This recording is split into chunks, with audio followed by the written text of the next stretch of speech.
Halo teman-teman, selamat datang di Update Indonesia. Melalui channel ini kita akan sama-sama belajar dan mengetahui lebih banyak hal-hal yang unik dan terbaru tentang Indonesia. Klik tombol subscribe di bawah video ini untuk selalu mendapat informasi dan tidak ketinggalan video-video terbaru kami. Next video.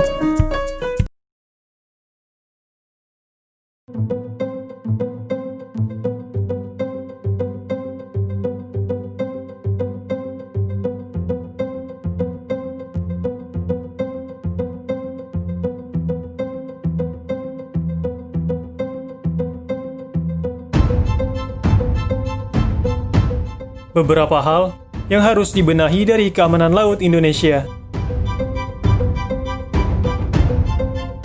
Sebagai negara kepulauan, kekuatan pertahanan bawah laut merupakan hal yang sangat penting bagi Indonesia.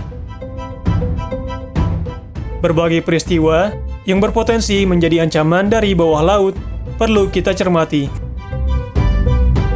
Setidaknya terdapat 3 peristiwa penemuan drone bawah laut dalam 1 tahun ke belakang yang perlu dinilai sebagai ancaman. Peristiwa pertama adalah penemuan Sea Wing UUV atau Unmanned Underwater Vessel milik Cina di sebuah pulau dekat Laut Cina Selatan. Yang kedua, pada Januari 2020, ditemukan lagi di Jawa Timur. Sedangkan terakhir adalah di perairan Selayar, Sulawesi Selatan pada 20 Desember 2020. Sangat mungkin selama ini sudah banyak drone yang berkeliaran di wilayah Indonesia untuk mengambil data-data penting geografis dan potensi laut Indonesia. Artinya keamanan maritim kita sangat rentan untuk dimasuki.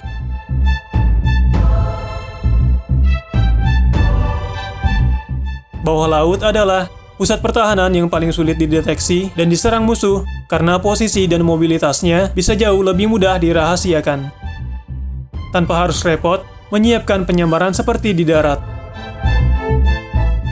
Ketika Perang Irak, semua pertahanan anti pesawat udara, pesawat canggih, dan kekuatan tempur di darat semua lumpuh dan hancur dalam hitungan jam, dihajar serangan pesawat koalisi pimpinan Amerika.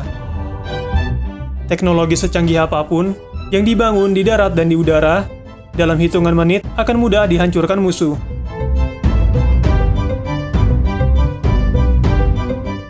Dengan luas laut yang dominan, posisi dan mobilitas kekuatan pertahanan bawah laut akan lebih leluasa diatur supaya menguntungkan perlindungan di permukaan, baik di air, laut maupun darat. Objek-objek strategis nasional harus bisa dilindungi dari bawah permukaan. Musuh apapun bisa diserang dari bawah laut, mulai dari kapal, pesawat udara, ataupun sasaran di darat. Namun, kemampuan pertahanan bawah laut harus difokuskan pada pertahanan menghadapi kapal induk, kapal selam, dan semaksimal mungkin menyediakan payung anti-misil terhadap objek-objek strategis nasional di darat. Kalau perlindungan terhadap objek-objek strategis nasional di darat gagal, sistem senjata di bawah laut tidak ikut hancur. Bandingkan saja apabila semua ditempatkan di darat, tentu akan lebih mudah dihancurkan oleh musuh.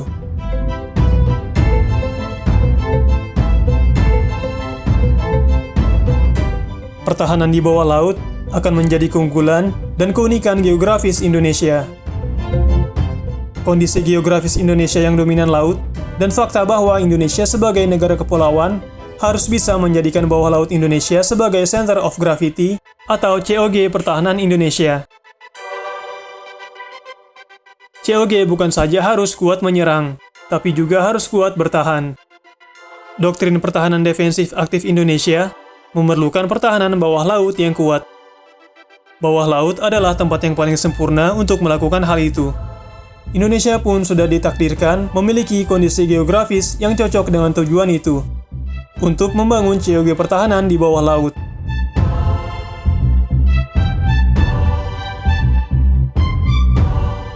Masih terkait dengan geografis, pintu masuk musuh Indonesia paling terbuka dari laut.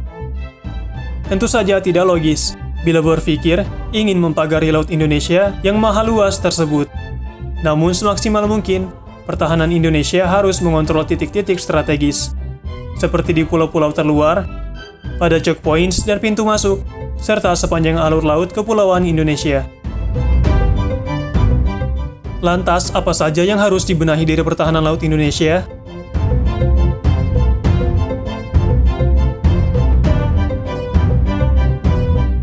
Yang pertama, dalam beberapa tahun ke depan, Indonesia harus memikirkan untuk memprioritaskan kemampuan akuisisi kapal selam canggih bertenaga nuklir.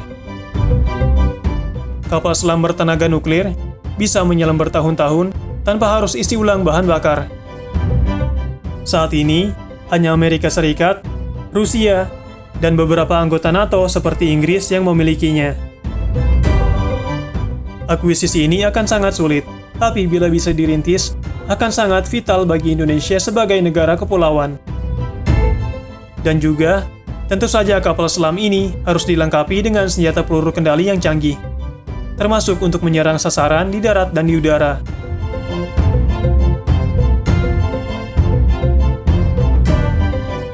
Yang kedua, Indonesia harus mulai memprioritaskan lebih banyak akuisisi drone bawah air, baik untuk pemantauan maupun untuk serangan dengan senjata taktis.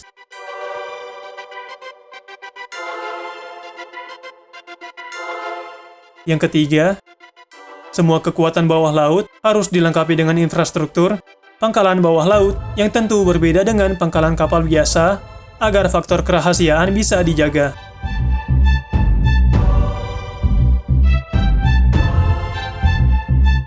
Yang keempat, sumber daya manusia, riset dan pengembangan merupakan komponen yang wajib dibangun secara simultan. Penelitian yang pertama yang harus dilakukan adalah memetakan dengan cermat kontur bawah laut Indonesia dan merencanakan posisi yang tepat bagi posisi pertahanan bawah laut Indonesia.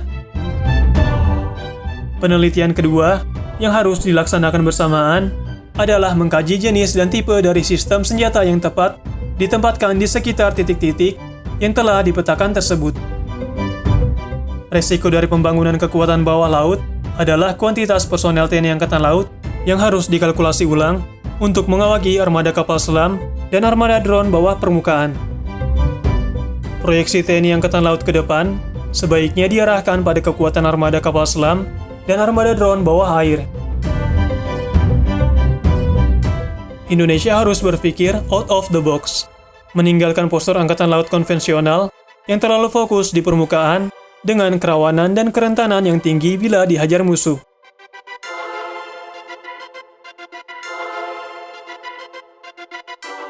Yang kelima, yang paling penting dari semua itu adalah political will.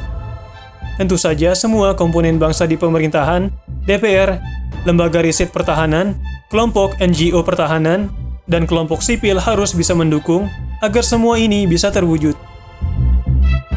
Pertahanan laut Indonesia kelak akan menjadi game changer jika dapat diwujudkan segera di masa depan.